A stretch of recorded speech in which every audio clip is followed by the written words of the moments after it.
Halo semuanya, perkenalkan nama saya Najia Syakira, NIM 25020110106, Unit 4 Manajemen 2020. Nah, di sini kita tuh bakal cerita tentang sejarah perjalanan kehidupan Ki Hajar Dewantara dari seorang bangsawan, penulis, dan wartawan kritis hingga menjadi seorang bapak pendidikan nasional. Nah, dimulai dengan kritik tajam terhadap kolonialisme Belanda, terus kembali untuk mendirikan Taman Siswa pada tahun 1922 dan mewujudkan pendidikan merakyat dan menjadi Menteri Pendidikan pertama setelah Indonesia merdeka, hingga meninggalkan filosofi pendidikan yaitu Tun Uri Handayani. Nah, dari semua perjalanan kehidupan Ki Hajar Dewantara bakal kita bahas lebih lengkap ya teman-teman. Yuk disimak dan ditonton.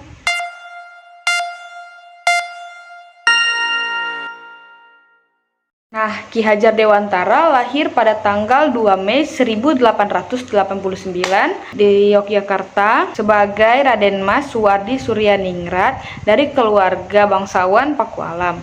Nah, di bidang jurnalis dan organisasi, ia menjadi wartawan di berbagai surat kabar dan aktif di organisasi seperti di Budi Utomo, Sarekat Islam, dan Indis Partin. Pada masa menjadi seorang kritik kolonial, menulis kritik pedas seperti Als ik eens Nederlander was, yang artinya andai aku seorang Belanda, yang berisikan menentang perayaan 100 tahun Belanda di tanah jajahan. Nah, kemudian pada tahun 1913 sampai 1919 terjadi masa pengasingan. Akibat tulisan kritisnya, ia diasingkan ke Belanda bersama Douwes Dekker dan Cipta Mangunkusumo yang dikenal sebagai Tiga Serangkai. Nah, selanjutnya setelah pulang kembali ke Indonesia, ia mendirikan Taman Siswa dan Pendidikan Nasional pada tahun 1919.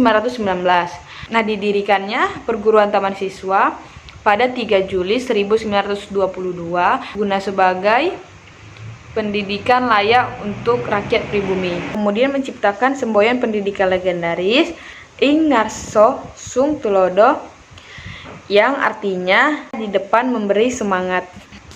Kemudian Ing Madya Mangunkarso yang artinya di tengah memberi semangat, dan Tun Uri Handayani yang artinya di belakang memberi dorongan.